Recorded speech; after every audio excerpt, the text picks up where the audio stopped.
La pauvre petite fille attrape la main d'un milliardaire et lui demande « Ma maman va toute seule à la fête des mères. Pouvez-vous l'accompagner et faire semblant d'être mon papa ?» Ce qui se passe ensuite est surprenant. Avant de commencer l'histoire, n'oubliez pas de laisser un like et de vous abonner à la chaîne pour voir plus d'histoires comme celle-ci. L'horloge du tableau de bord affichait près de 16 heures lorsque Grant Whittaker desserra sa cravate. Il revenait d'une visite à l'usine du district industriel Nord, un trajet qui n'aurait dû prendre qu'une demi-journée mais qui s'était prolongé en raison de problèmes sur la chaîne de production. Les négociations avec le syndicat avaient été tendues et sa patience s'épuisait. Le ciel commençait à se couvrir tandis que la voiture glissait sur l'asphalte. Grant soupira, fatigué. À 42 ans, bientôt, avec des cheveux sombres déjà légèrement grisonnants sur les tempes, il avait accompli presque tout ce qu'un homme pouvait désirer professionnellement. Du moins, c'est ce que tout le monde disait. Soudain, le GPS émit un son étrange et l'écran devint noir. « Génial !» marmonna-t-il en donnant une petite tape sur le tableau de bord. Il se trouvait dans un quartier qu'il ne connaissait pas, sans aucune idée de comment retrouver l'autoroute principale. Les nuages semblaient maintenant plus sombres, menaçant de pleuvoir. Il tenta de redémarrer l'appareil à plusieurs reprises, sans succès. Son téléphone avait un GPS, mais la batterie était presque à plat après une journée d'appels et de mails. Il devait la conserver pour les urgences. Le temps qu'il s'en rende compte, il se trouvait dans un quartier clairement résidentiel. Les maisons étaient modestes, peintes de couleurs délavées par le temps. Des enfants jouaient sur les trottoirs étroits et des gens rentraient du travail, portant des sacs de courses. « Je vais devoir m'arrêter et demander mon chemin », pensa-t-il, cherchant une sorte de commerce. Mais le quartier semblait être principalement résidentiel, avec peu de magasins en vue. Après quelques minutes de conduite à l'aveuglette, Grant remarqua une grande activité devant un bâtiment en briques. Une école, conclut-il en voyant des enfants avec des sacs à dos colorés. Certaines mères attendaient à la grille, d'autres entraient avec leurs enfants, portant des paquets et des fleurs. Il gara la voiture près de l'entrée et sortit, ajustant le costume bleu marine qu'il portait. Il avait l'intention d'aborder l'un des adultes qui circulaient, mais avant qu'il ne puisse faire quelques pas de plus, il sentit quelque chose tirer sa main. En baissant les yeux, il vit une fillette d'environ 5 ans, avec des cheveux bruns en couette et une robe à fleurs légèrement délavée. Elle portait un sac à dos presque aussi grand qu'elle et l'observait avec curiosité. « Votre voiture est jolie, » dit-elle, les yeux brillants d'admiration. « C'est la plus belle que j'ai jamais vue. » Grant regarda autour de lui, cherchant le tuteur de l'enfant, mais elle semblait être seule. « Merci, » répondit-il, ne sachant pas vraiment comment réagir. Il n'avait pas l'habitude de parler aux enfants. La fillette sourit, révélant un trou là où une dent de lait manquait. « Vous avez l'air important, » continua-t-elle, avec ce costume et cette voiture brillante. Grant ne put s'empêcher de sourire légèrement. « Je suis un peu perdu, allez. Mon GPS est en panne. » Une nouvelle idée sembla alors illuminer tout son visage. Elle regarda vers la cour de l'école, puis de nouveau vers Grant. Lorsqu'elle le regarda à nouveau, il y avait une détermination surprenante dans ses yeux. « Il y a une fête à l'école aujourd'hui, » commença-t-elle, sa voix maintenant plus basse. « C'est la fête des mères. » Grant remarqua alors les décorations sur la grille de l'école, des affiches colorées avec des cœurs, des fleurs en papier et des bannières souhaitant une joyeuse fête des mères. Les femmes qui entraient dans l'école portaient des cadeaux. Certaines étaient accompagnées de leurs maris, d'autres entraient seules, tenant la main de leurs enfants. Avant qu'ils ne puissent dire au revoir, la fillette fit un pas en avant, le regardant droit dans les yeux. Ses petites mains serraient fermement la sangle de son sac à dos. « Ma maman va toute seule à la fête des mères, » dit-elle soudainement, les mots sortant d'un trait. « Pouvez-vous l'accompagner et faire semblant d'être mon papa ?» La question frappa Grant comme un coup de poing. Il resta complètement paralysé, incapable de formuler une réponse. « Je ne pense pas. » commença-t-il. Mais il regarda à nouveau la fillette. Il y avait quelque chose dans ses yeux, un mélange d'espoir, de tristesse et de courage qui le désarma complètement. C'était comme si un mur à l'intérieur de lui venait de s'effondrer. « Monsieur, ma maman est toujours triste à cette fête, » continua la petite, sa voix n'étant plus qu'un murmure. « Les autres mamans ont quelqu'un. Elle reste toute seule dans un coin. »« C'est quand, cette fête ?» demanda-t-il, se surprenant lui-même. « Aujourd'hui. Dans un petit moment. Ça commence déjà. »« Comment t'appelles-tu » demanda-t-il. « Mila, » répondit-elle, son sourire revenant. « Et ma maman, c'est Audrey. Elle est jolie. Vous allez l'aimer. » Une voix dans sa tête lui disait que c'était de la folie. Entrer dans une fête d'école à l'invitation d'une enfant qu'il venait de rencontrer pour prétendre être son père devant une femme qui ne savait même pas qu'il existait. Grant passa une main dans ses cheveux, indécis. Tout son instinct lui disait de monter dans sa voiture et de partir. Mais quelque chose en lui ne pouvait pas dire non à ses yeux pleins d'espoir. « Oui, je peux. » Les mots s'échappèrent avant qu'il ne puisse les retenir. Le visage de Mila s'illumina instantanément. « Vraiment? Vous venez vraiment ?» Grant prit une profonde inspiration, redressa sa cravate et hocha la tête. « Oui, je viens. » Mila fit un petit saut de joie et lui tendit la main, comme un guide officiel prêt à lui montrer le chemin. « Alors, venez, on y va. La pièce des mamans va bientôt commencer. » Grant prit la petite main tendue et se laissa guider. En marchant vers la cour de l'école, il se demanda dans quoi il s'embarquait exactement. La cour était transformée. Des cœurs rouges pendaient du plafond, des roses en papier décoraient les murs, et des bannières colorées avec des messages affectueux traversaient l'espace. Des tables disposées en cercle proposaient des gâteaux, des tartes et des jus de fruits. Au centre, une petite scène improvisée avait été installée, avec des rideaux décorés de fleurs en papier. Tout autour, mère et enfants se mêlaient, certains accompagnés de pères, d'oncles ou de grands-pères. Les enfants couraient, excités, beaucoup tenant de petits cadeaux emballés dans du papier coloré. Les enseignantes, portant des badges avec des cœurs, guidaient les familles à travers le programme. « Là !» s'exclama Mila, en montrant une femme qui disposait des fleurs dans des vases sur une longue table. Grant la vit immédiatement, des cheveux bruns attachés en un simple chignon, une robe bleu clair, des mouvements délicats pendant qu'elle travaillait. Alors qu'ils approchaient, Mila lâcha sa main et courut vers sa mère. « Maman, maman, j'ai amené une surprise. » Audrey se tourna, souriant à sa fille, mais son sourire se figea lorsqu'elle vit Grant debout à quelques pas de là. La confusion sur son visage était évidente. « Mila, qui est-ce » commença-t-elle, mais la fillette faisait déjà les présentations. « C'est mon papa. Il est revenu pour la fête. N'est-ce pas génial ?» Le temps sembla s'arrêter. Grant sentit le sang quitter son visage. Audrey resta complètement immobile, ses yeux écarquillés fixés sur lui. « Quoi » murmura-t-elle si bas que seul Grant put l'entendre. « Je suis désolé » commença-t-il en faisant un pas en avant. « Il y a eu un malentendu. Je suis Grant Whittaker. J'étais perdu, je me suis arrêté pour demander mon chemin. Et votre fille ?» Audrey regarda sa fille, puis lui, son visage un mélange de confusion et de méfiance. « Mila, dit-elle d'une voix contrôlée, pourquoi as-tu dit que cet homme est ton père ?» La fillette serra la taille de sa mère, levant les yeux avec une expression qui mêlait culpabilité et espoir. « Je ne voulais juste pas que tu sois seule à la fête, expliqua-t-elle d'une petite voix. Toutes les autres mamans ont quelqu'un. Tu as toujours l'air triste quand tu les regardes. » Les paroles de l'enfant semblèrent toucher profondément Audrey. Son visage s'adoucit, l'indignation laissant place à une émotion plus complexe. Elle s'agenouilla, se mettant à la hauteur de sa fille. « Mila, ma chérie, on ne peut pas demander à des inconnus de faire semblant d'être ton papa, expliqua-t-elle doucement. Ce n'est pas bien. Mais je te vois quand tu regardes ailleurs et que tu soupires, insista Mila, ses yeux se remplissant de larmes. Je voulais juste te rendre heureuse aujourd'hui. Audrey serra sa fille fort dans ses bras, cachant son propre visage un instant. Quand elle se releva, il y avait une lueur humide dans ses yeux, mais elle souriait à Grant. « Désolée pour le dérangement, dit-elle en lui tendant la main. Audrey Collins. Et vous avez déjà rencontré ma fille, la petite génératrice de situations embarrassantes. » Grant lui serra la main. « Grant Whittaker. Et vraiment, j'étais perdu. Mon GPS est tombé en panne et maintenant, vous êtes coincé à une fête d'école pour la fête des mères, compléta Audrey, un léger sourire jouant maintenant sur ses lèvres. Je suis désolé pour ça. Ne le soyez pas, répondit-il, se surprenant par la sincérité de sa voix. C'est agréable d'être ici. Une cloche sonna, attirant l'attention de tous. La directrice, une femme d'âge mûr en robe à fleurs, monta sur la petite scène. Chère mère et membres de la famille, bienvenue à notre célébration de la fête des mères. Les enfants ont préparé des spectacles spéciaux pour vous.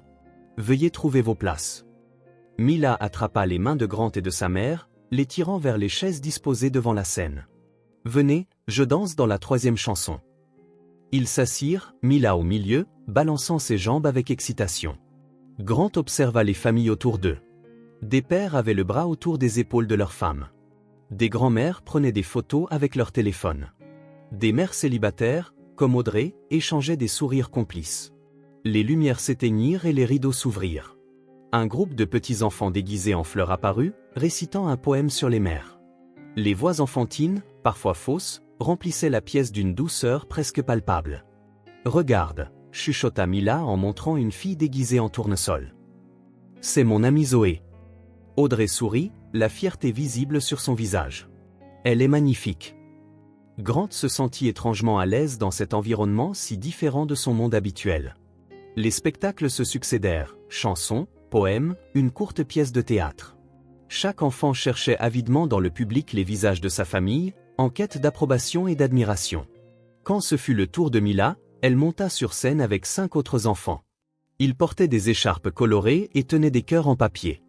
La musique commença et ils exécutèrent une danse simple, tourbillonnant et levant les bras dans une synchronisation imparfaite. Grant se surprit à sourire sans s'en rendre compte. Mila rayonnait sur scène, ses mouvements pleins de joie pure. À un moment donné, elle les regarda directement et leur fit un signe de la main, radieuse. Audrey lui répondit d'un signe, et Grant, sans réfléchir, fit de même. Après les spectacles, il y eut un goûter participatif. Les mères avaient apporté des plats faits maison, qui couvraient maintenant les longues tables. Les enfants couraient entre les adultes, excités par la liberté temporaire. « Vous devez avoir envie de partir », dit Audrey alors que Mila courait chercher un morceau de gâteau.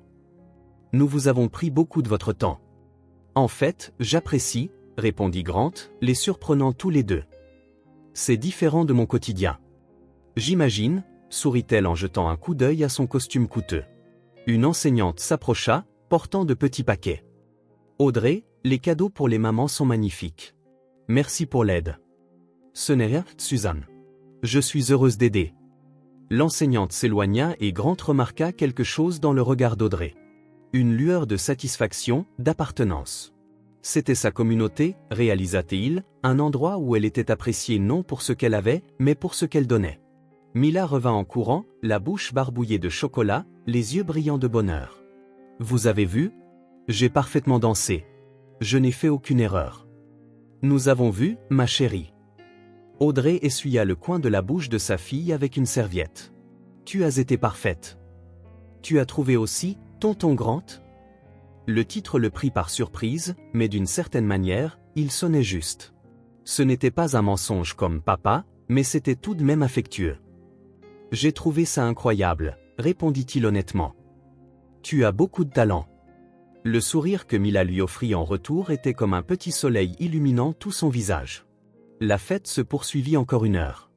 Grant se retrouva à parler à d'autres mères et pères, à échanger des sourires avec les enseignantes et même à aider à servir du jus lorsque les gobelets manquèrent. C'était un monde différent du sien, plus simple, plus direct, plus humain. Quand il fut enfin temps de partir, Mila avait l'air épuisée mais radieuse.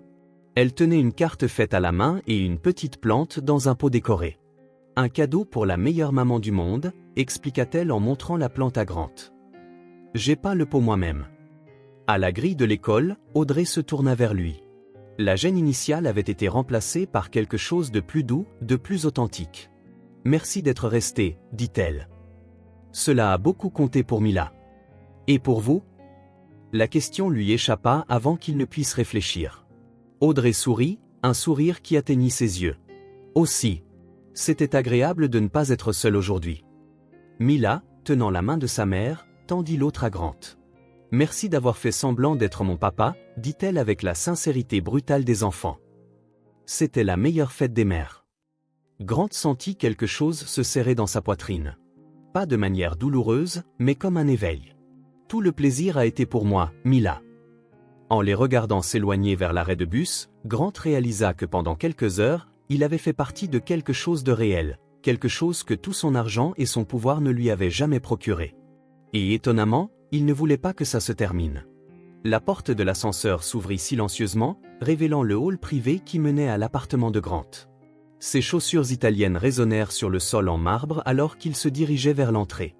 Une lumière douce s'alluma automatiquement à son approche, l'un des nombreux systèmes intelligents qui contrôlaient sa maison. En tournant la clé dans la serrure, Grant ne fut accueilli que par le silence. Personne ne l'attendait, aucune voix ne lui demandait comment s'était passée sa journée.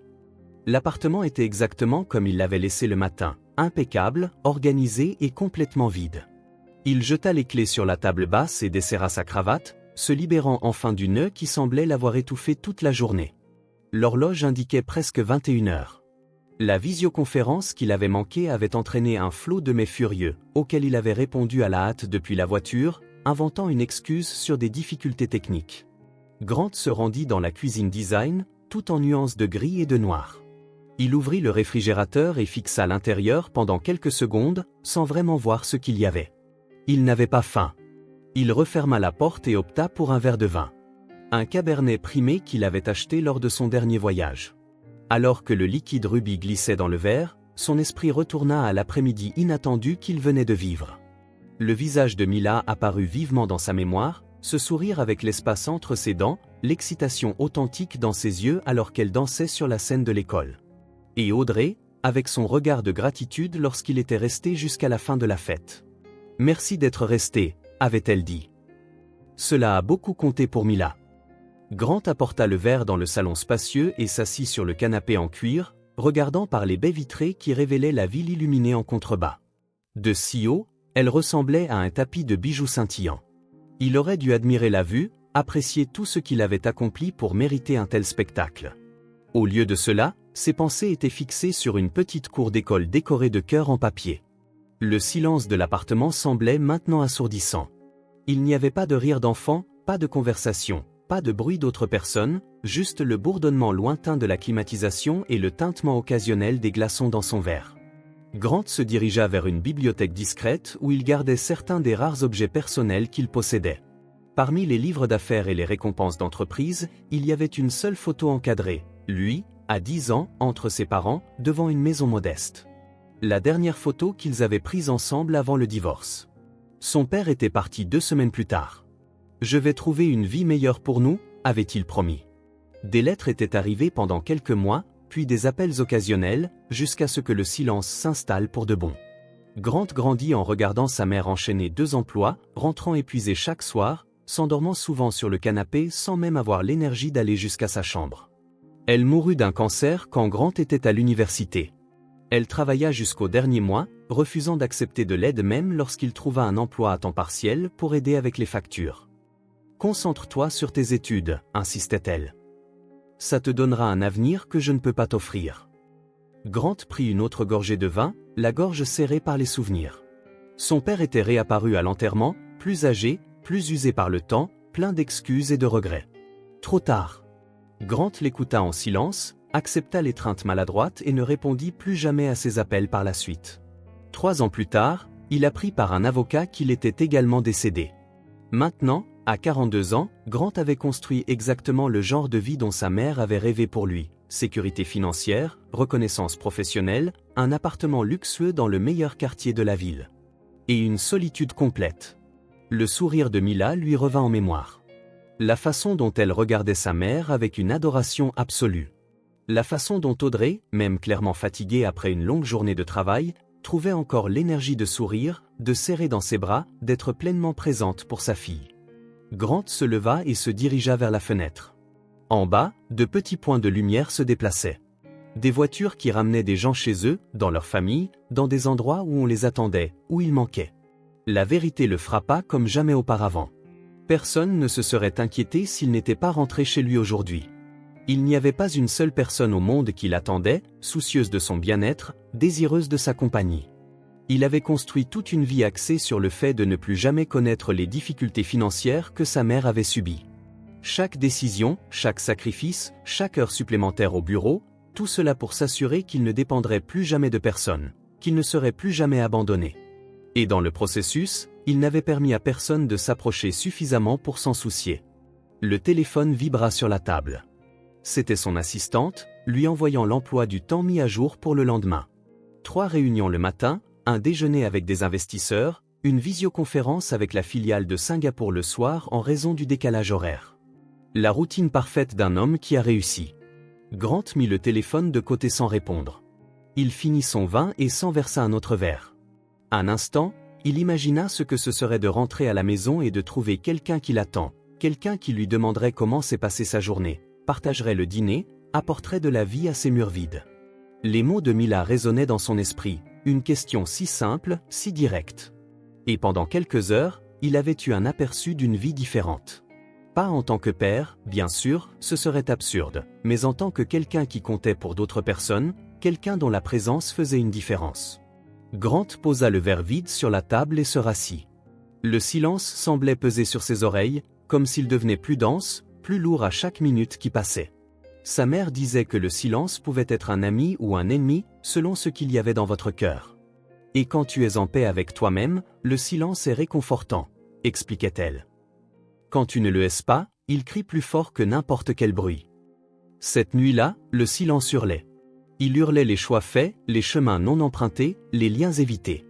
Il hurlait une vie construite autour de la sécurité matérielle, mais vide de relations significatives.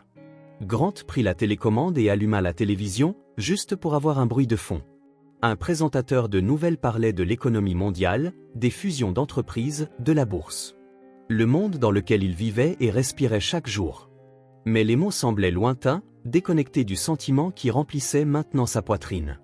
Les images de Mila et Audrey revenaient sans cesse. La gratitude sincère dans leurs yeux.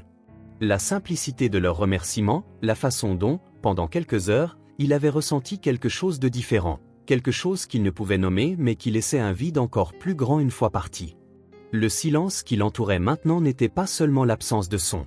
C'était l'absence de but au-delà du travail, l'absence de véritable connexion, l'absence de quelqu'un avec qui partager à la fois les triomphes et les défaites. Grant éteignit la télévision. Le silence revint, plus lourd qu'avant, et pour la première fois depuis de nombreuses années, il se permit de sentir à quel point ce silence faisait mal. Grant ne put se concentrer sur son travail de toute la matinée. Assis dans son bureau spacieux avec vue sur la ville, il lisait et relisait le même rapport sans en absorber un seul mot. Les feuilles de calcul sur l'écran de l'ordinateur étaient un flou de chiffres sans signification. Son esprit revenait sans cesse à la cour de l'école, au sourire de Mila, au regard reconnaissant d'Audrey. « Monsieur Whittaker, tout va bien ?» La voix de Caroline, son assistante, le ramena à la réalité. Elle se tenait à la porte, tenant un dossier de documents avec une expression inquiète. « Oui, Caroline. » Juste pensif.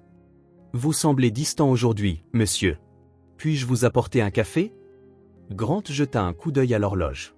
Presque 15 heures.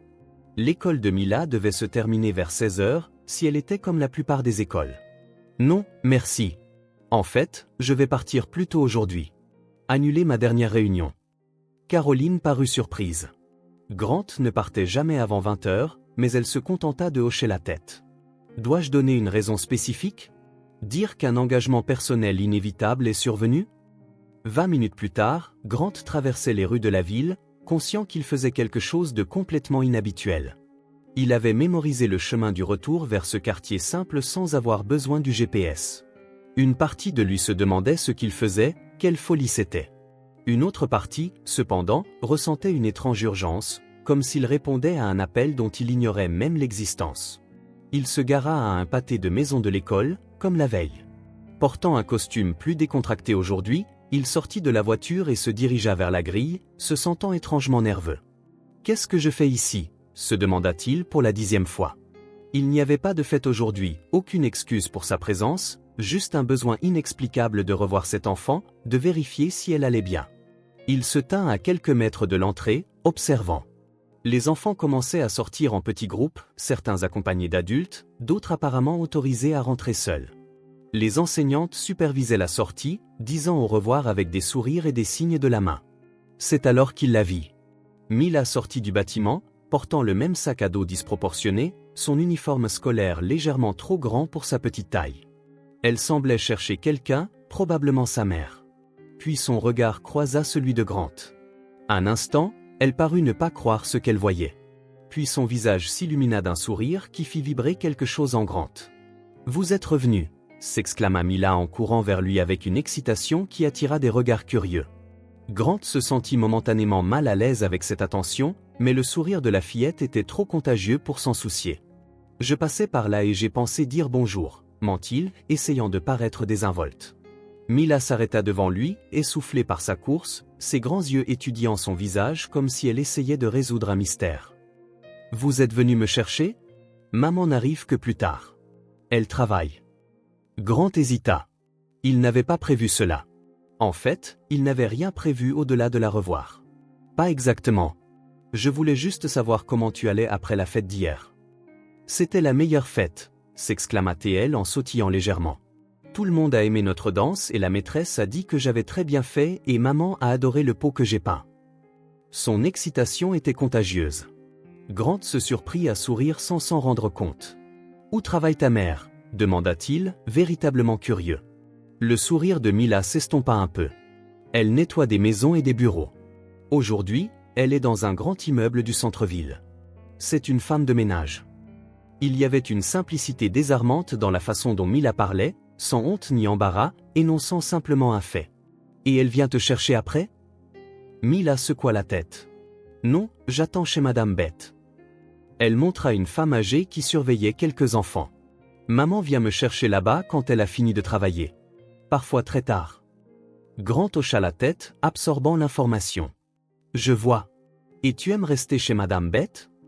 La fillette haussa les épaules. Ça va. Elle est gentille, mais la maison sent le médicament et elle dort beaucoup. Parfois, j'ai faim parce qu'elle oublie de préparer le dîner. Le cœur de Grant se serra à cette confession sincère. Et ta mère, elle ne te laisse pas un goûter ? Mila tripota la sangle de son sac à dos, soudainement intéressée par ses propres chaussures. Parfois, mais hier il n'y avait rien à la maison à apporter. Maman a dit qu'elle achètera de la nourriture quand elle sera payée vendredi. Grant sentit comme si quelque chose de lourd s'était installé dans sa poitrine.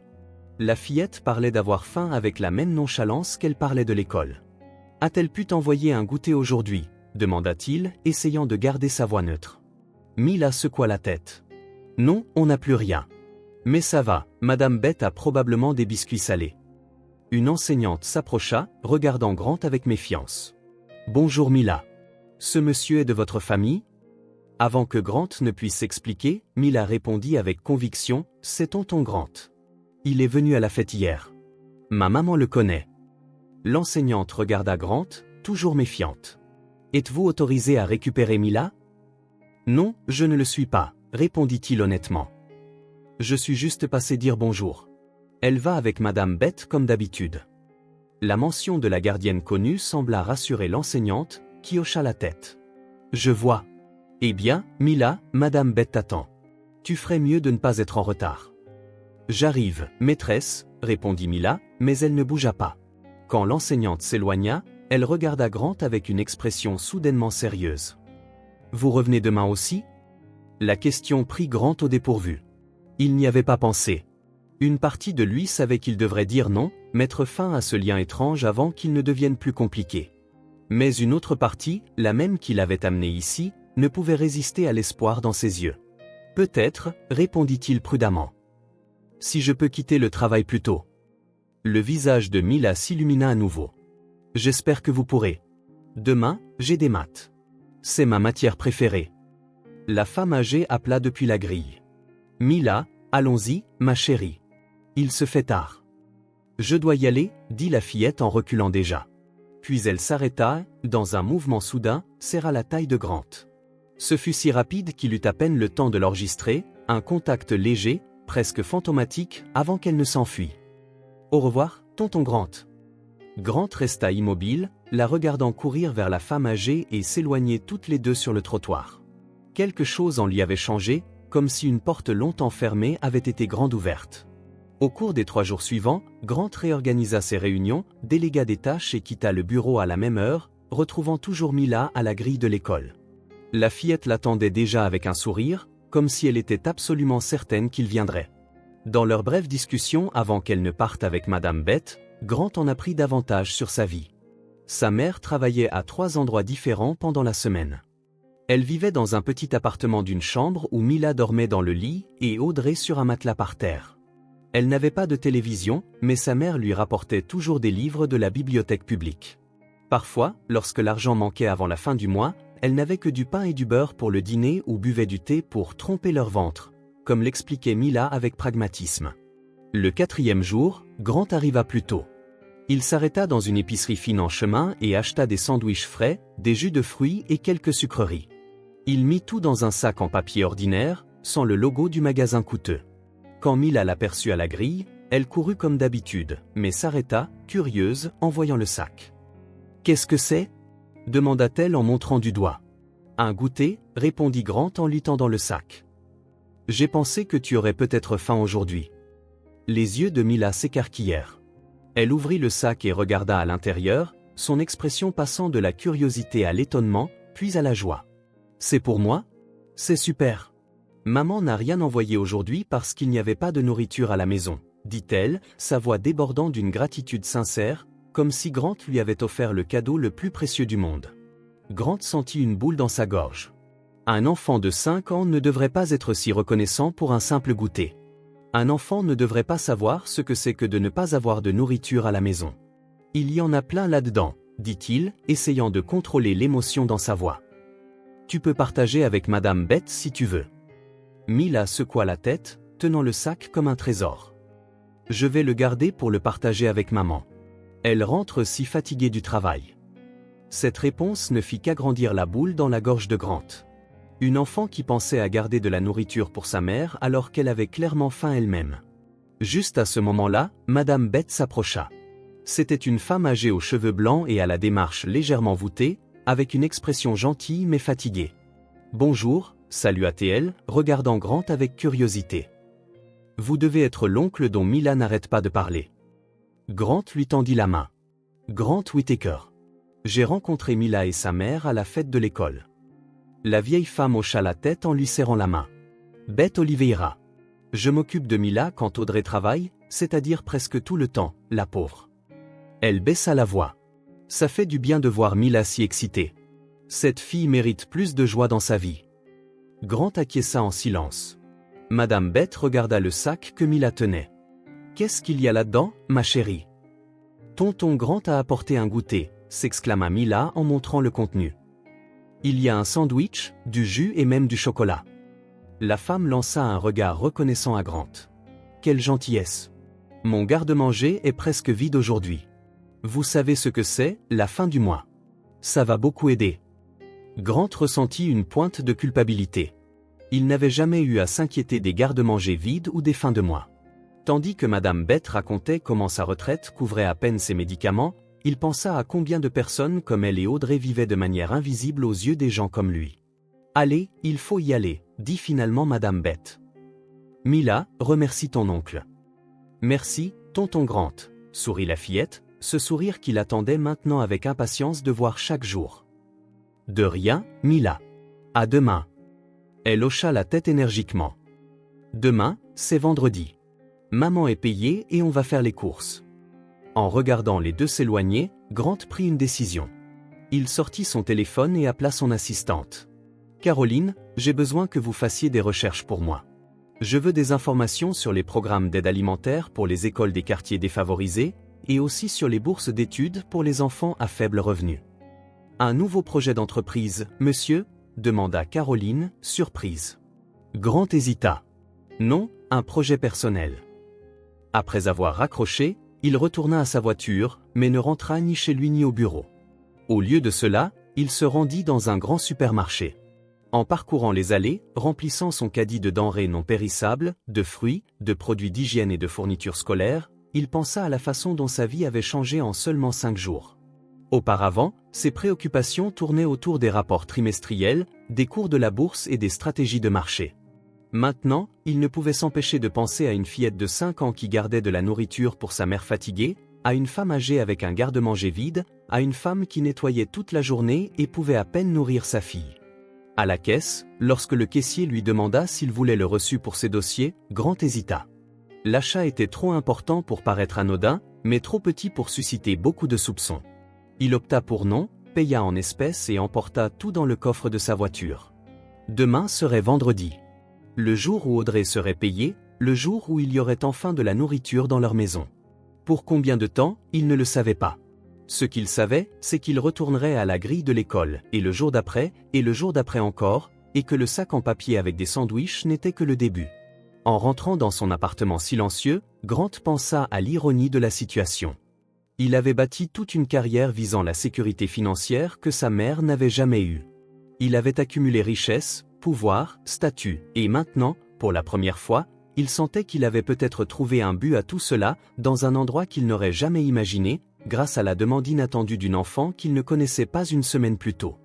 La boule dans sa gorge était toujours là, mais maintenant elle était accompagnée d'un sentiment différent, quelque chose qui ressemblait étrangement à de l'espoir. La semaine passa rapidement. Le rituel quotidien de Grant se transforma. Désormais, au lieu de rester tard au bureau, il réorganisait son emploi du temps pour être à la grille de l'école à 16 heures. Caroline, son assistante, ne remettait plus en question ses départs anticipés, bien que son regard curieux le suivît lorsqu'il quittait le bâtiment, portant de petits paquets.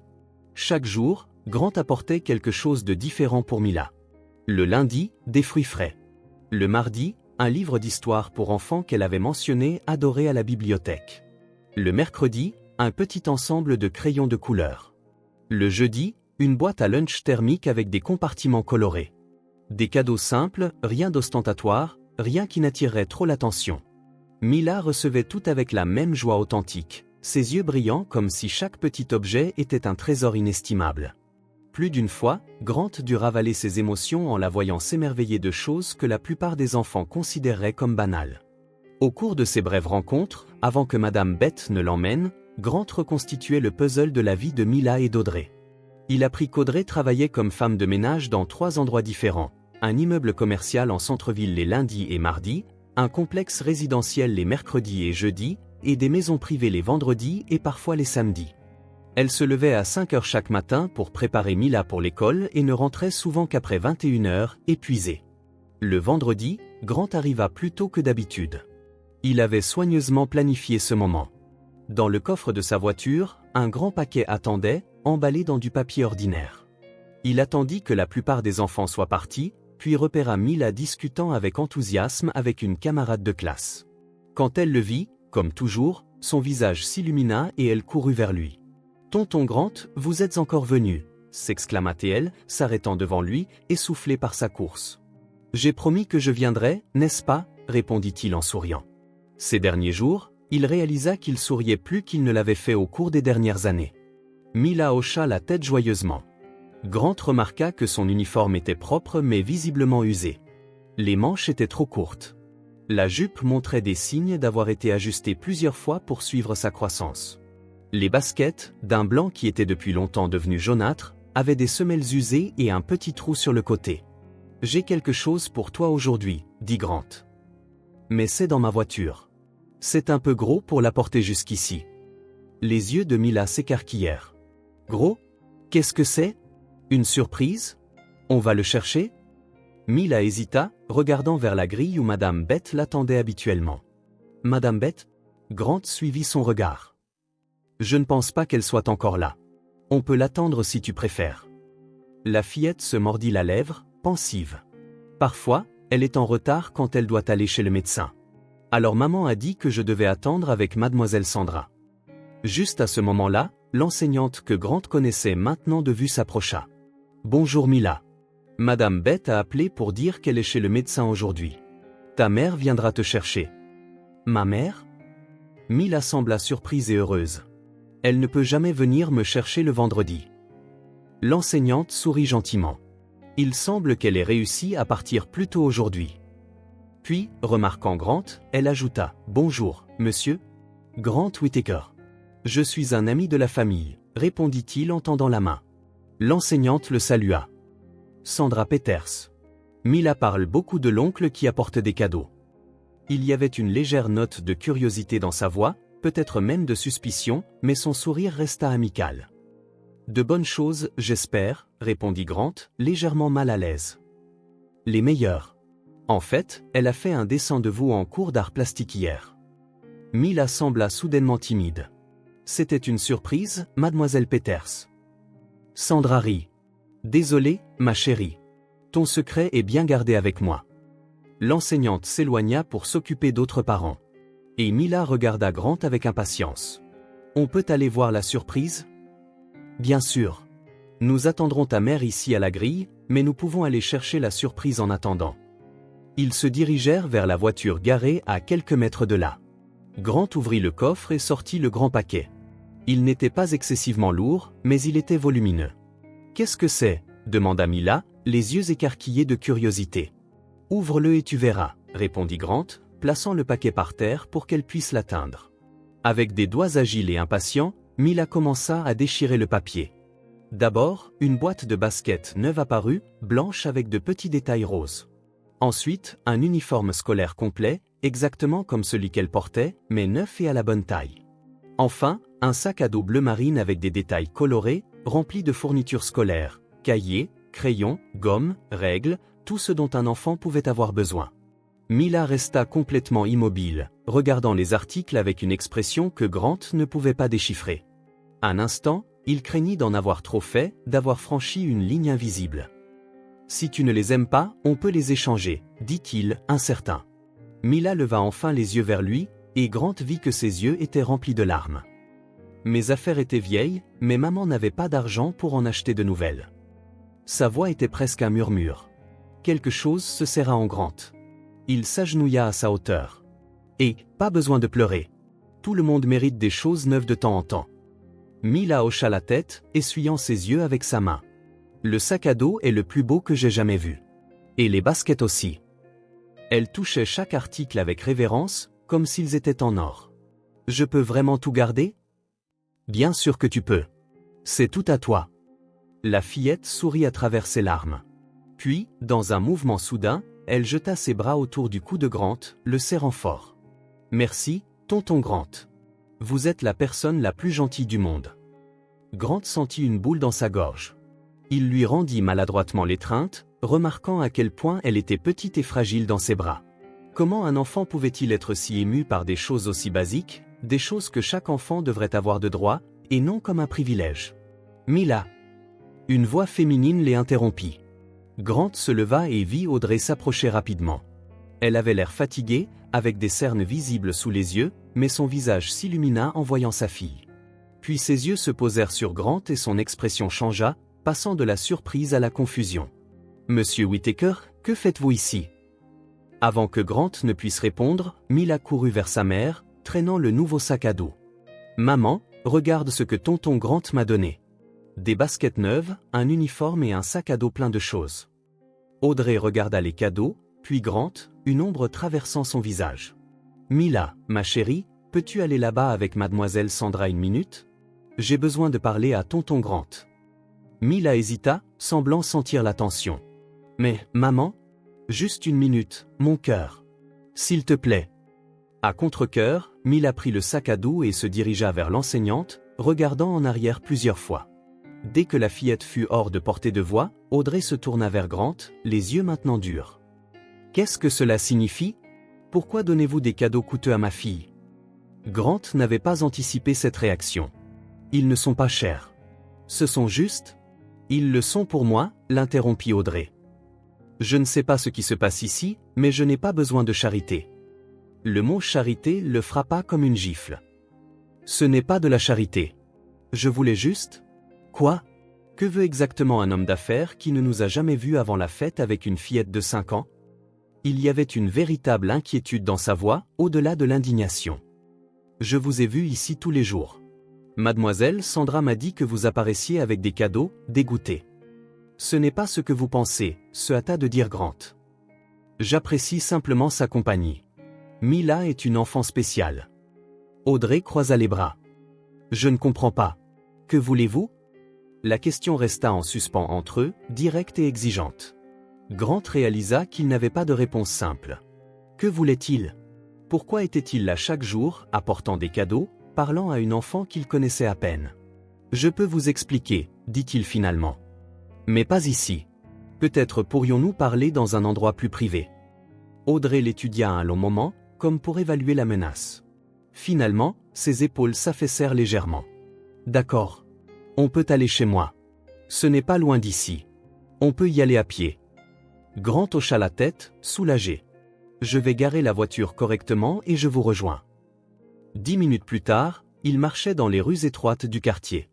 Mila marchait devant, sautillant et montrant fièrement son nouveau sac à dos à quiconque voulait bien regarder. Audrey et Grant suivaient dans un silence inconfortable. Elle a l'air heureuse, commenta Grant, essayant de briser la glace. Audrey regarda sa fille et son visage s'adoucit. Oui, elle a toujours voulu un sac à dos comme ça. Elle l'a vu dans une publicité dans un magazine dans la salle d'attente du dentiste. Je suis désolé si j'ai dépassé les bornes, dit Grant. Ce n'était pas mon intention de vous offenser. Audrey soupira. Vous ne m'avez pas offensé.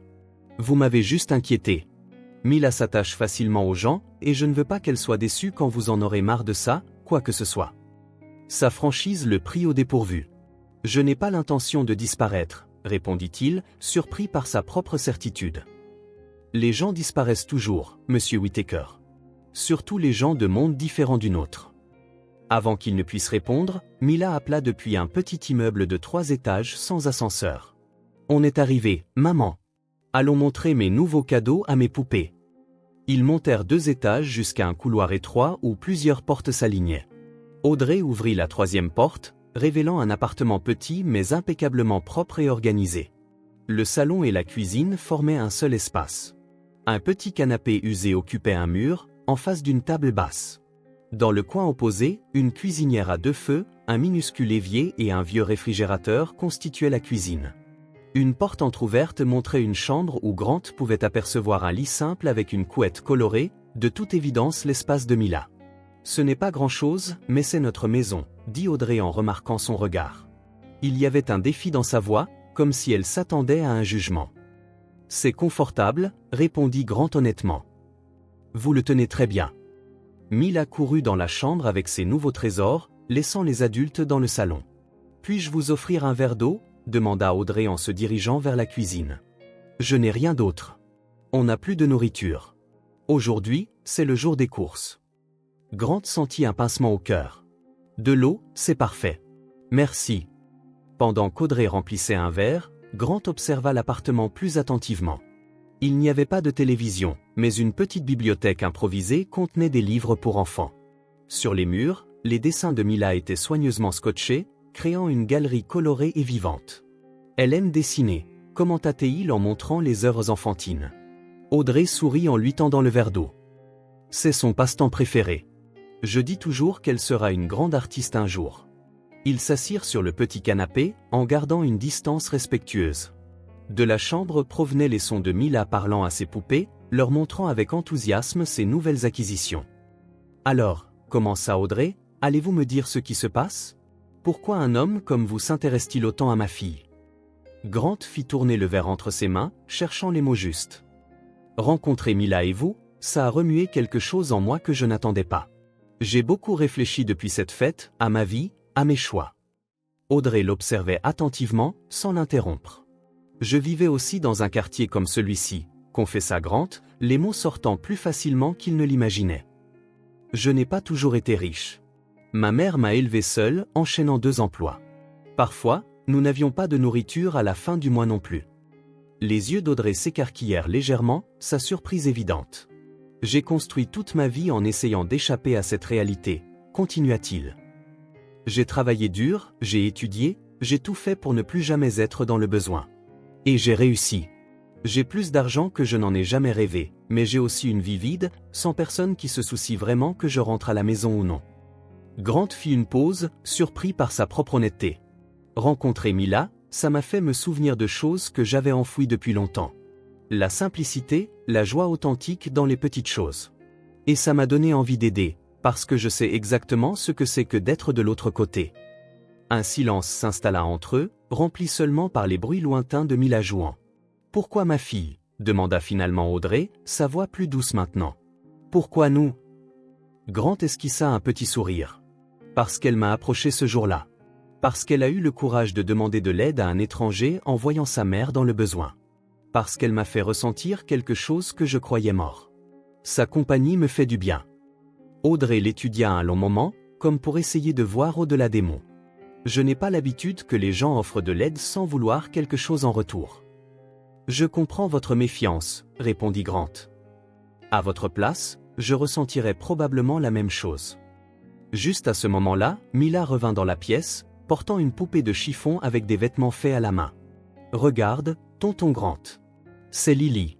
Elle a eu un nouvel uniforme aussi. » La fillette montra fièrement un petit morceau de tissu qu'elle avait noué autour de la poupée, imitant un uniforme scolaire.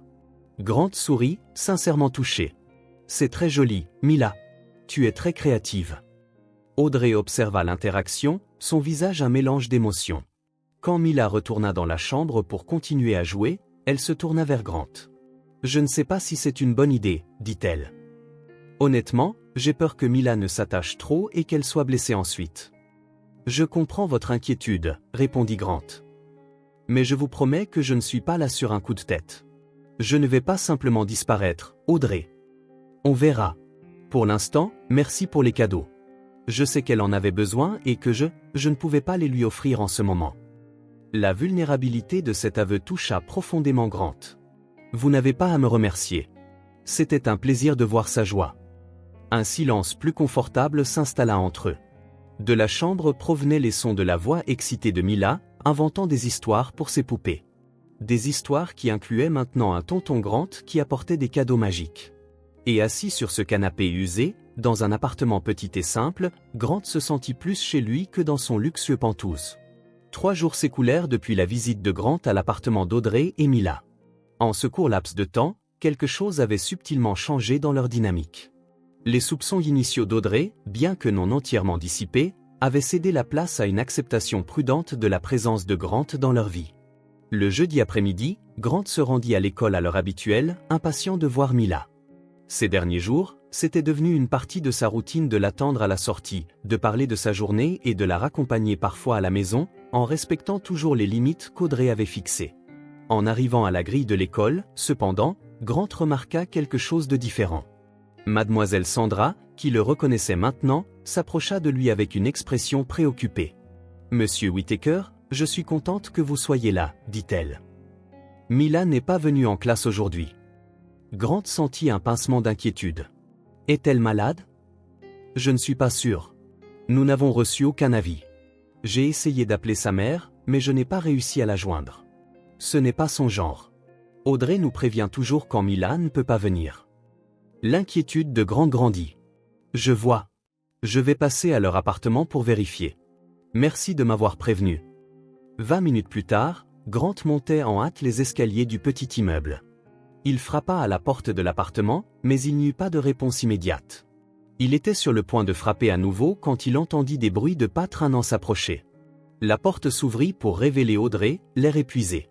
Ses cheveux étaient en désordre, de profonds cernes marquaient son visage et ses yeux étaient rouges, comme si elle avait pleuré.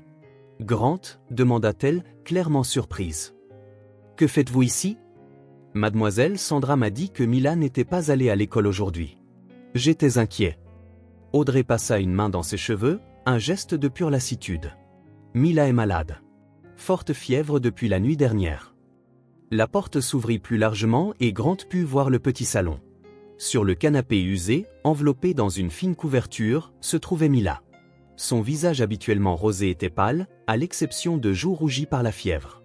Même de là où il se tenait, Grant pouvait voir la sueur sur son front et comment sa respiration semblait un peu laborieuse. « Puis-je entrer ?» demanda-t-il, son inquiétude évidente dans sa voix. Audrey hésita seulement une seconde avant d'ouvrir la porte plus largement. « Bien sûr. » Grant entra et s'approcha du canapé. Mila ouvrit les yeux au son de ses pas et un petit sourire faible apparut sur son visage fiévreux. « Tonton Grant, » murmura-t-elle, la voix rauque, « tu es venu me voir. » Il s'agenouilla à côté du canapé, sentant la chaleur qui émanait de la petite fille. « Et, ma grande, tu ne te sens pas bien, n'est-ce pas ?» Mila secoua la tête. « J'ai mal à la gorge et j'ai froid, même sous la couverture. » Grant regarda Audrey, qui restait debout, les bras croisés comme pour se protéger. « Depuis combien de temps est-elle comme ça ? » « Ça a commencé la nuit dernière, » répondit Audrey. « Je pensais que c'était juste un rhume, mais la fièvre n'a cessé de monter. Je lui ai donné l'antipyrétique que j'avais à la maison, mais ça n'a pas l'air d'aider beaucoup. » Grant toucha doucement le front de Mila. Il était beaucoup trop chaud. « Avez-vous vu un médecin ?» Un éclair d'angoisse traversa le visage d'Audrey. « Je n'ai pas pu l'emmener. Mon patron a dit que si je manquais aujourd'hui, je perdrais mon emploi. J'ai demandé à Madame Beth de rester avec elle, mais elle est aussi malade cette semaine. » Grant comprit le dilemme impossible. Une mère célibataire devant choisir entre s'occuper de sa fille malade ou garder l'emploi qui payait les factures. C'était un choix que personne ne devrait jamais avoir à faire. « Nous l'emmenons à l'hôpital maintenant, dit-il d'un ton décidé. Audrey se mordit la lèvre, clairement angoissée. Je n'ai pas les moyens de payer un médecin. La clinique du quartier est en rénovation et la plus proche a une liste d'attente de plusieurs heures. Ça n'a pas d'importance, l'interrompit doucement Grant. Le plus important est de prendre soin d'elle. Je connais un bon hôpital pour enfants à 20 minutes d'ici. Nous pouvons y aller avec ma voiture. Un instant, Grant pensa qu'elle refuserait. La fierté et l'indépendance d'Audrey étaient des traits qu'il avait déjà remarqués et admirés. Mais Mila toussa, un son rauque qui sembla lui faire mal à sa petite gorge, et l'expression d'Audrey changea. D'accord, accepta-t-elle, son inquiétude l'emportant sur toute autre considération. Laissez-moi juste prendre quelques affaires. Pendant qu'Audrey rassemblait des documents et des vêtements de rechange pour Mila, Grant s'assit sur le bord du canapé. Mila le regarda avec des yeux brillants de fièvre. « On va faire un tour en voiture ?» demanda-t-elle, essayant de paraître joyeuse malgré son inconfort évident. « Oui, c'est ça. Dans un endroit où de gentils docteurs vont t'aider à te sentir mieux. » Mila fit une petite grimace. « Je n'aime pas les docteurs. Ils ont des aiguilles. » Grant sourit, essayant de la rassurer. Mais ils ont aussi des autocollants colorés et des sucettes pour les enfants courageux. Cela lui arracha un petit sourire, rapidement suivi d'une autre quinte de toux. Le cœur de Grant se serra. Comment une enfant si pleine de vie pouvait-elle paraître si fragile tout à coup? Audrey revint avec un petit sac et le manteau de Mila. « Nous sommes prêts. » Grant souleva Mila dans ses bras, surpris par sa légèreté. La couverture enroulée autour d'elle semblait l'avaler. Elle posa sa tête sur son épaule et Grant put sentir la chaleur de la fièvre à travers sa chemise. Le trajet jusqu'à la voiture fut silencieux, chacun perdu dans ses propres soucis. Grant installa Mila sur la banquette arrière avec Audrey à côté d'elle, lui tenant la main. Tout au long du trajet vers l'hôpital, il observait dans le rétroviseur la mère chuchoter des mots de réconfort à sa fille, lui caressant les cheveux, essuyant la sueur de son front. L'hôpital pédiatrique était moderne et bien équipé. Grant connaissait le directeur médical. Ils avaient été à l'université ensemble avant de prendre des chemins différents. Pendant qu'Audrey remplissait des formulaires à la réception, Grant passa quelques appels. En moins de 15 minutes, Mila était examinée par un pédiatre spécialisé dans les maladies respiratoires. Le diagnostic tomba rapidement, une amygdalite bactérienne sévère qui pourrait s'aggraver si elle n'était pas traitée correctement. Le médecin prescrivit des antibiotiques, des antipyrétiques plus puissants et recommanda une observation constante pendant les 48 heures suivantes. Grant regarda de loin Audrey tenir la main de Mila pendant la première dose de médicaments intraveineux. La fillette avait peur, mais essayait d'être courageuse. Audrey, de son côté, maintenait un sourire réconfortant, bien que Grant puisse voir la peur dans ses yeux. Quand l'infirmière plaça enfin l'autocollant coloré sur le bras de Mila, comme promis, la fillette regarda Grant avec un petit sourire de triomphe, malgré la douleur et l'épuisement.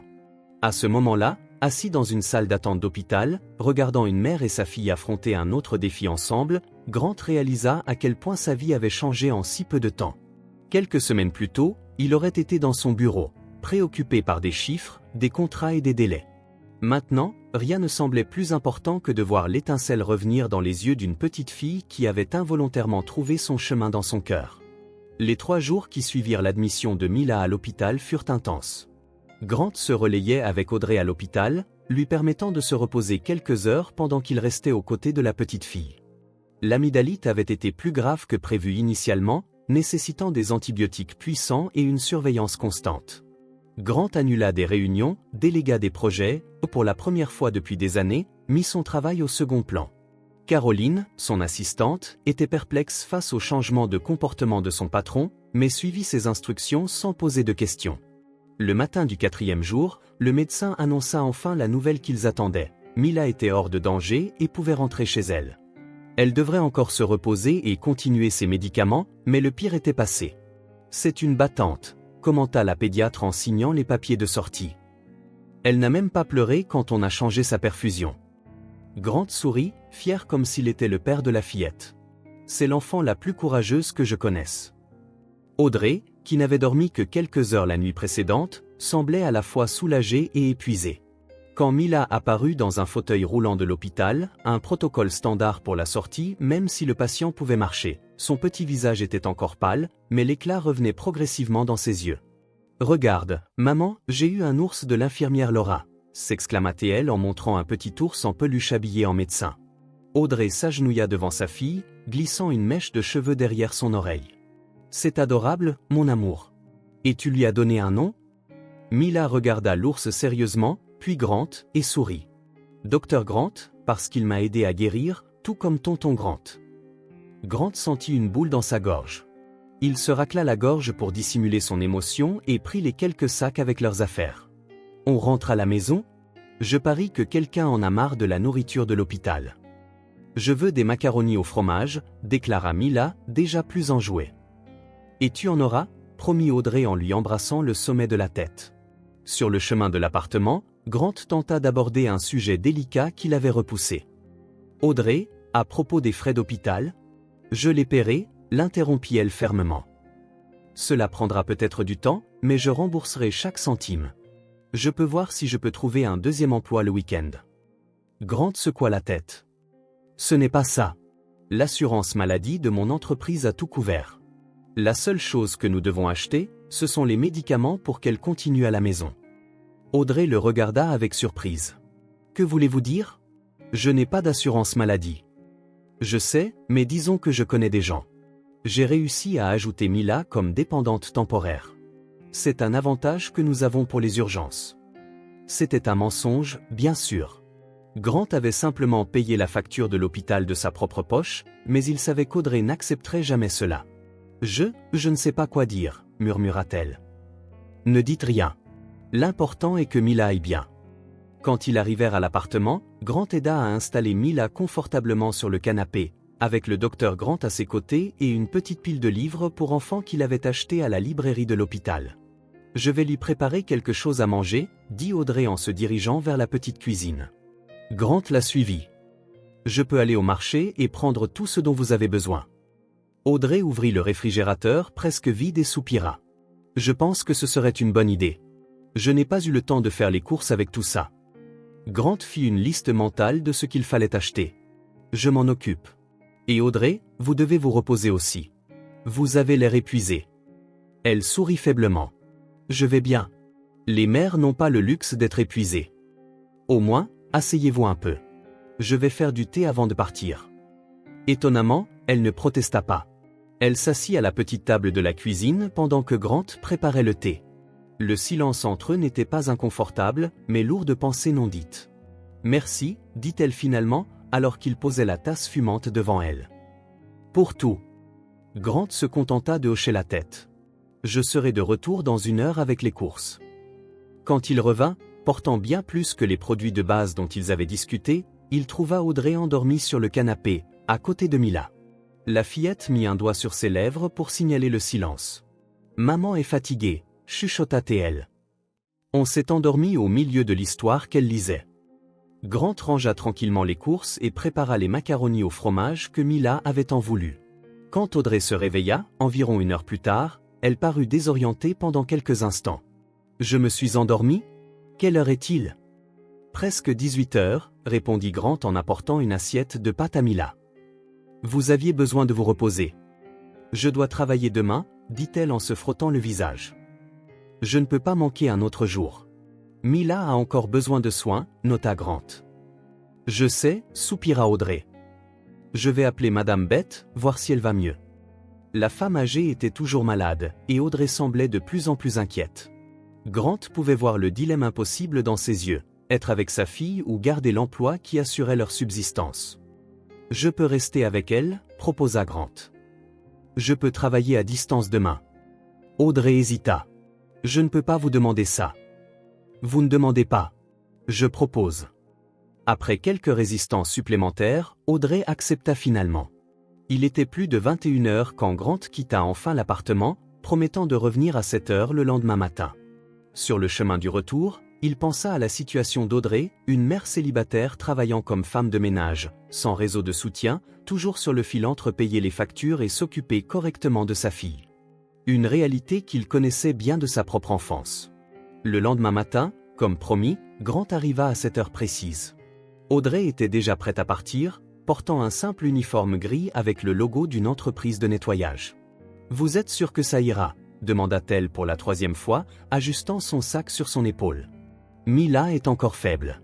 Les médicaments sont tous disposés sur la table avec les horaires écrits. Tout ira bien, l'assura Grant. J'ai apporté mon ordinateur portable. Je peux travailler pendant qu'elle se repose et je promets d'appeler s'il y a le moindre problème. Audrey embrassa le front de sa fille, qui dormait encore, et sortit en hâte pour ne pas manquer le bus. La journée se passa paisiblement.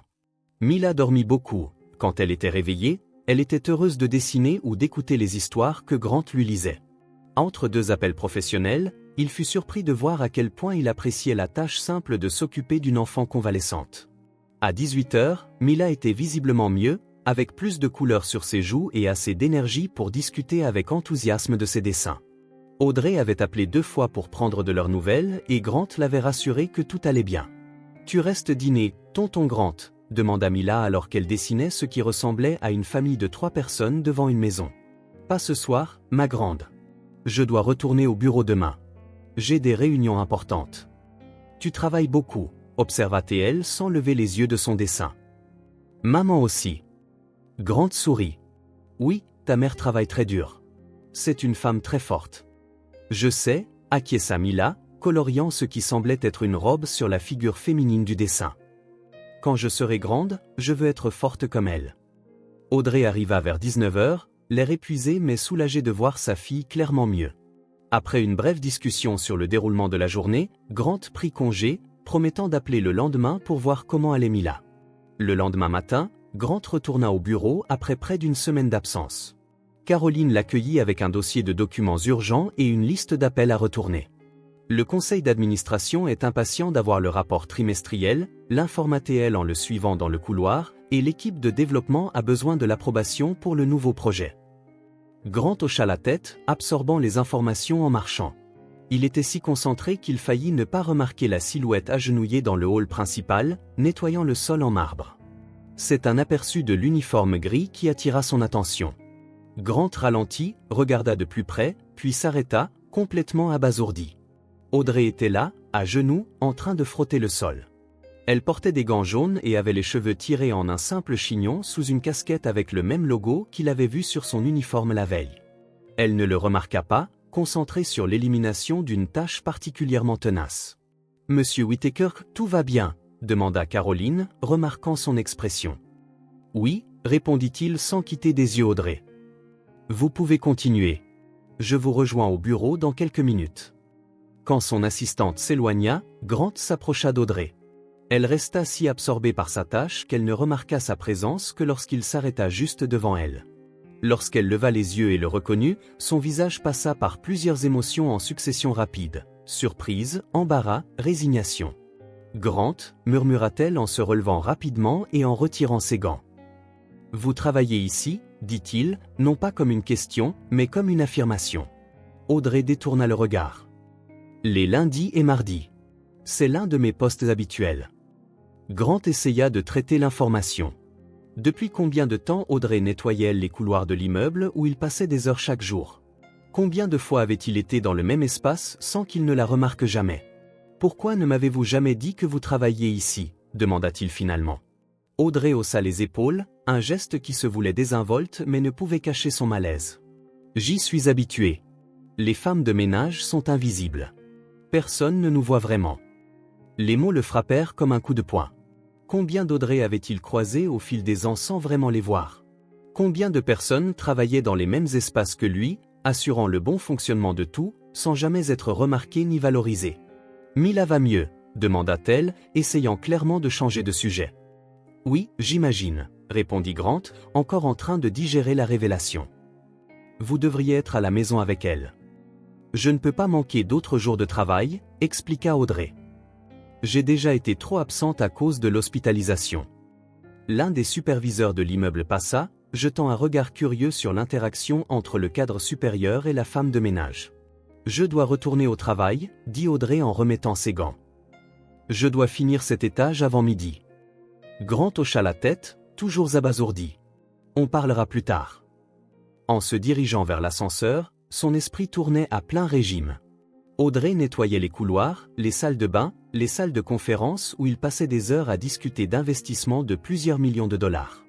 Elle gagnait probablement un salaire minimum pour maintenir propre l'environnement ou des cadres comme lui décidaient du sort de fortune.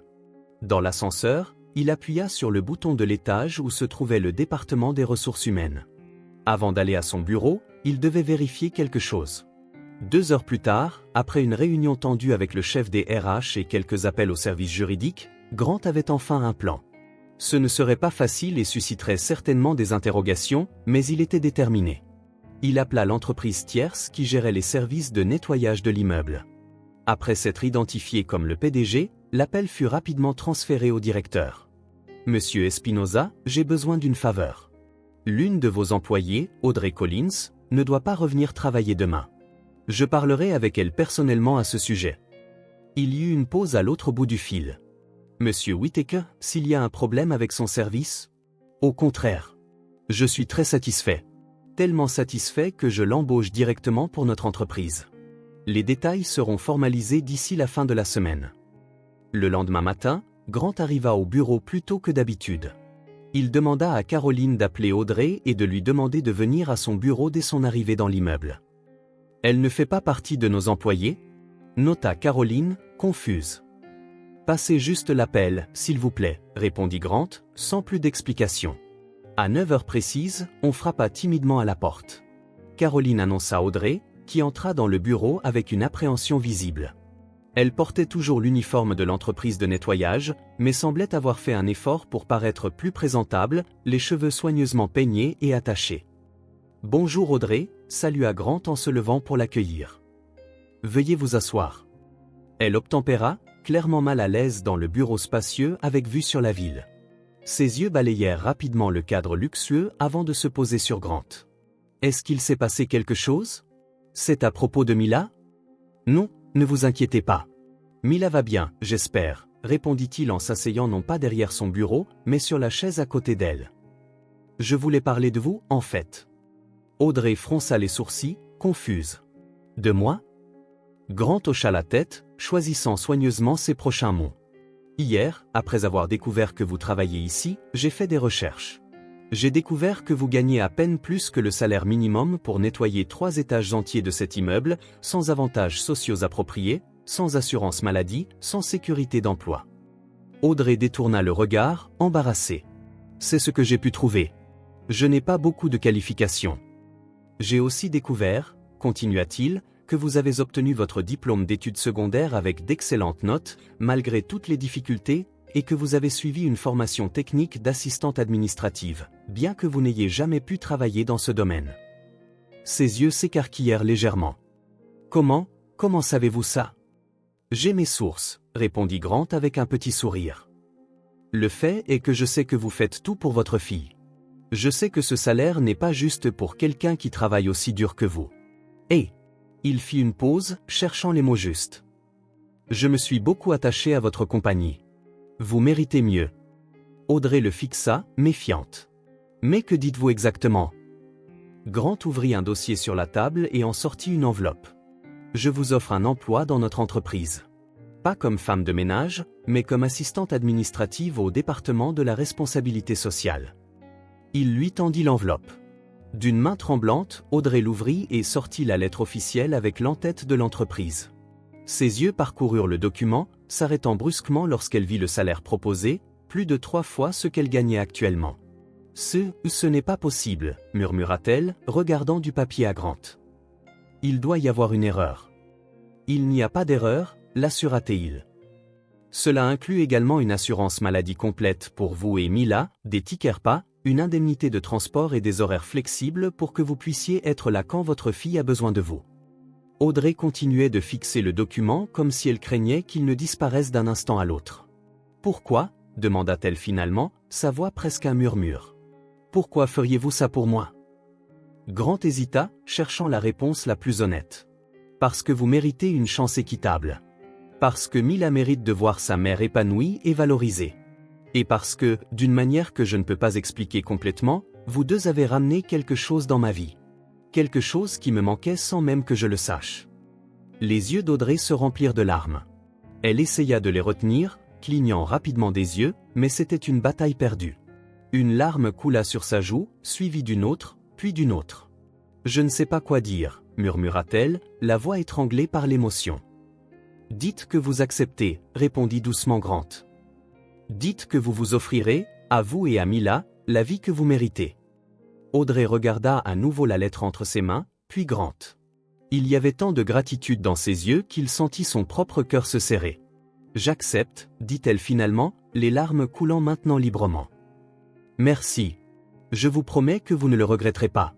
Grant sourit, ressentant une satisfaction qu'aucun accord de plusieurs millions de dollars ne lui avait jamais procurée. J'en suis sûr. En regardant Audrey relire les détails du contrat, maintenant avec un sourire à travers ses larmes, Grant réalisa qu'il était témoin non seulement d'un changement dans sa vie, mais aussi dans la sienne. D'une manière ou d'une autre, en essayant d'aider Mila et Audrey, il avait trouvé quelque chose que l'argent et le succès ne pourraient jamais acheter, un véritable but. Les semaines qui suivirent l'embauche d'Audrey apportèrent des changements rapides et significatifs. Son premier jour en tant qu'assistante administrative au département de la responsabilité sociale fut marqué par la nervosité et l'insécurité. Grant la présenta personnellement à l'équipe, précisant qu'il avait toute confiance en ses capacités.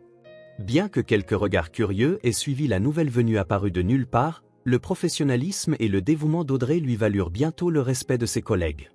Au début, elle appelait Grant plusieurs fois par jour pour des questions sur les procédures et les systèmes. Progressivement, les appels diminuèrent. En seulement 2 semaines, Audrey naviguait avec une aisance surprenante dans les feuilles de calcul, les rapports et les réunions qui constituaient sa nouvelle routine. Elle a un talent naturel pour l'organisation, commenta Elena, la directrice du département, lors d'un café avec Grant. Et elle a apporté une perspective différente à nos projets sociaux. Je pense que c'était l'une de vos meilleures embauches. Grant se contenta de sourire, satisfait. Il ne révéla à personne la véritable raison de l'embauche d'Audrey, ni comment il l'avait rencontrée. Pour l'entreprise, elle était juste une professionnelle prometteuse qu'il avait découverte et à qui il avait décidé de donner une chance. Les changements dans la vie d'Audrey et de Mila devinrent bientôt évidents. Avec le nouveau salaire, elles déménagèrent dans un meilleur appartement, toujours dans le même quartier, mais avec 2 chambres et un petit balcon. Ce n'était pas luxueux, mais c'était aéré, sûr et assez spacieux pour elles deux.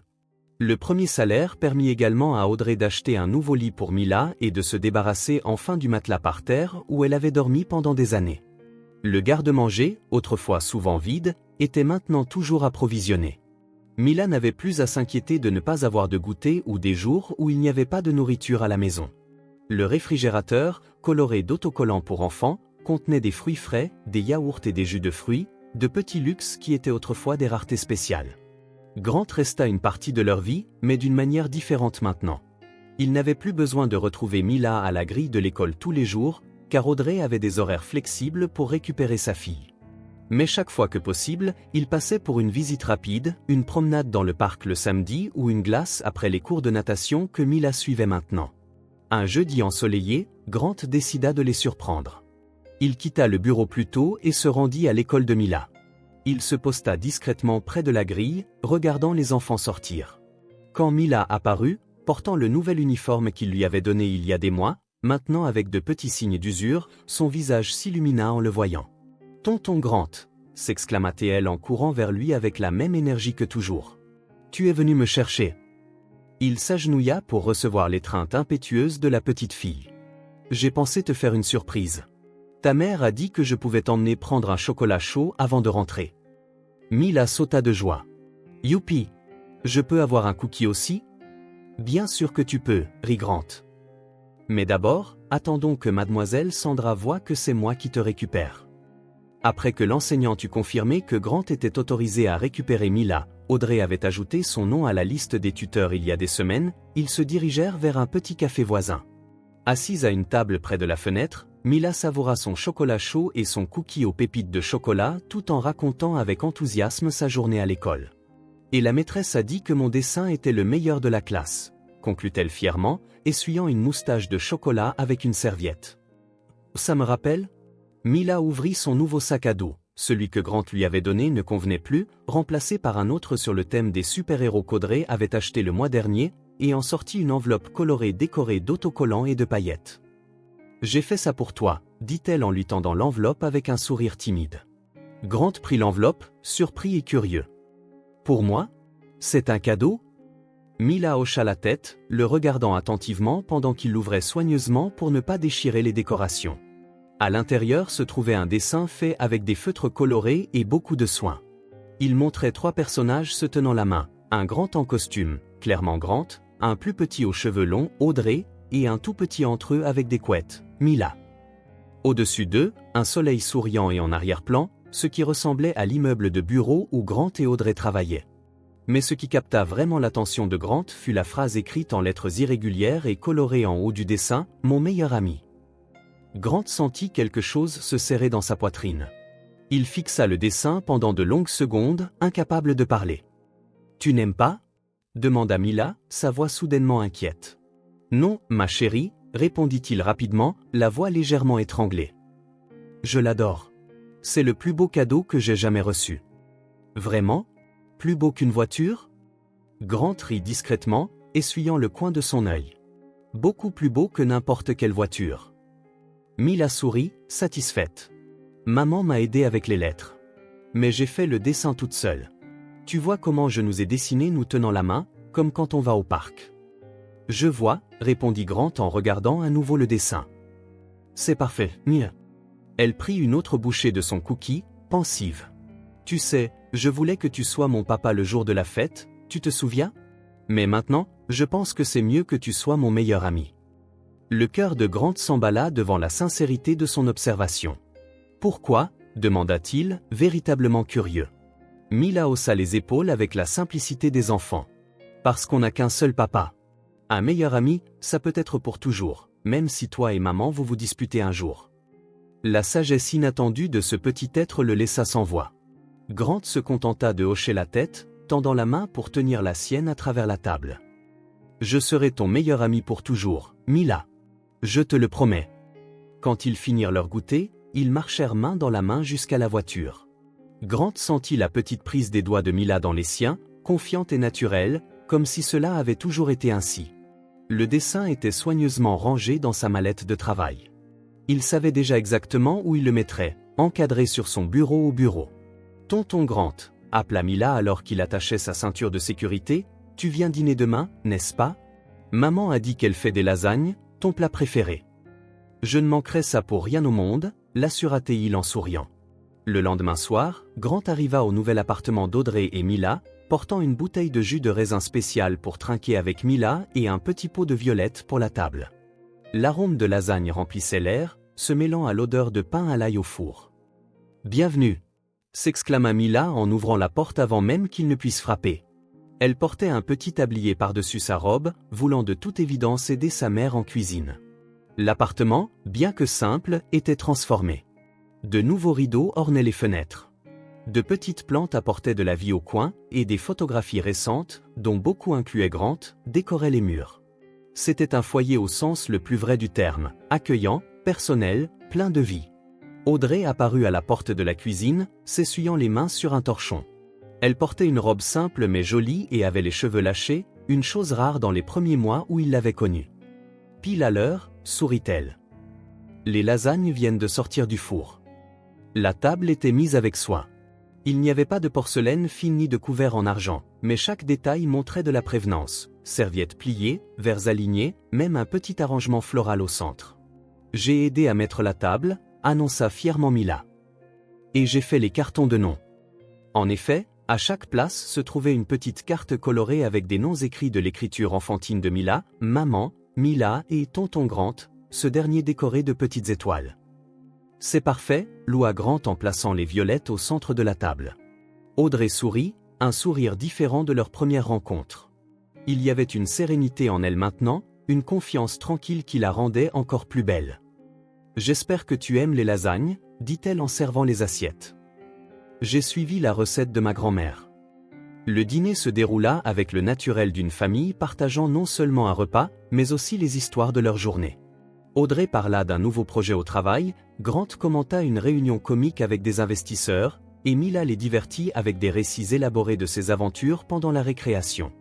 Et puis Zoé a dit qu'on pourrait être des princesses astronautes, mais j'ai dit que je voulais être une scientifique des dinosaures, alors on a décidé qu'on serait des princesses scientifiques qui étudient les dinosaures dans l'espace.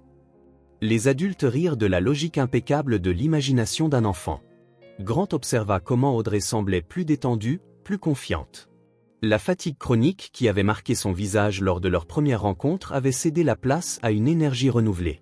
Elle souriait plus, riait plus ouvertement. « Je n'aurais jamais imaginé travailler sur des projets sociaux », commenta Audrey en servant le dessert, un pudding que Mila annonça fièrement avoir aidé à préparer. « Mais c'est tellement gratifiant de voir comment nous pouvons avoir un impact positif sur la vie des gens. » « Vous avez apporté une perspective précieuse à l'équipe, » répondit Grant. « Elena m'a dit que vos idées pour le projet des écoles publiques étaient révolutionnaires. » Audrey rougit légèrement au compliment. « J'ai juste suggéré des choses qui auraient fait une différence dans ma propre expérience. » « C'est exactement pour ça qu'elles sont si bonnes, » insista Grant. « Vous connaissez les vrais besoins, pas seulement les théories. » Après le dîner, ils s'installèrent dans le petit salon. Mila insista pour montrer à Grant son nouveau jeu de société, un cadeau d'anniversaire anticipé d'une amie de l'école.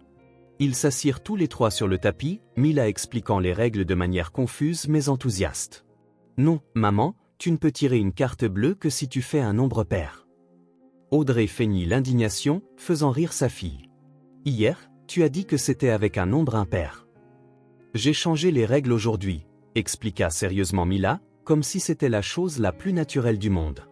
Tandis qu'il jouait, suivant les règles fluides que Mila modifiait en sa faveur chaque fois que c'était pratique, Grant ressentit un étrange sentiment d'appartenance. Là, assis sur le tapis d'un salon modeste, avec une fillette de 5 ans dictant les règles et une mère célibataire regardant affectueusement, il se sentit plus chez lui qu'il ne l'avait jamais été dans son luxueux appartement. « À ton tour, tonton Grant !» s'exclama Mila en poussant les dés vers lui. En lançant les dés et en déplaçant sa pièce selon les instructions excitées de Mila, Grant observa les visages souriants autour de lui. Le rire cristallin de Mila quand il tombait sur une case de malchance. Le sourire doux d'Audrey alors qu'elle les regardait, la façon naturelle dont ils partageaient ce moment. Plus tard, lorsque Mila s'endormit enfin après avoir exigé 3 histoires pour s'endormir, une lue par Audrey, une par Grant et une improvisée par les deux ensemble, les adultes s'assirent sur le petit balcon, profitant de la soirée tranquille. « Merci, » dit doucement Audrey, rompant le silence confortable. Pas seulement pour le travail, mais pour tout. Pour rendre Mila si heureuse. Grant secoua la tête. « C'est moi qui devrais vous remercier. Vous deux avez ramené dans ma vie quelque. » Pour la première fois depuis longtemps, peut-être pour la première fois de sa vie d'adulte, Grant sentit qu'il faisait partie de quelque chose de réel. Ce n'était pas le succès professionnel. Ce n'était pas les réalisations matérielles, mais ce lien simple et authentique qui lui apportait un bonheur qu'il ne savait pas pouvoir ressentir. En regardant Audrey dans la douce lumière du balcon, avec les bruits lointains de la ville en arrière-plan et le dessin de Mila encore frais dans sa mémoire, il réalisa une vérité qui s'était lentement formée dans son cœur. Il avait enfin trouvé sa place. Ici, dans cette famille que le destin avait mise sur son chemin par la demande inattendue d'une enfant courageuse. Et cette place valait plus que tous les empires qu'il avait jamais construits. Si cette histoire a touché votre cœur, abonnez-vous à la chaîne et activez les notifications pour ne pas manquer les prochaines. Laissez un like, car cela aide cette histoire à être recommandée à plus de personnes. À la prochaine vidéo.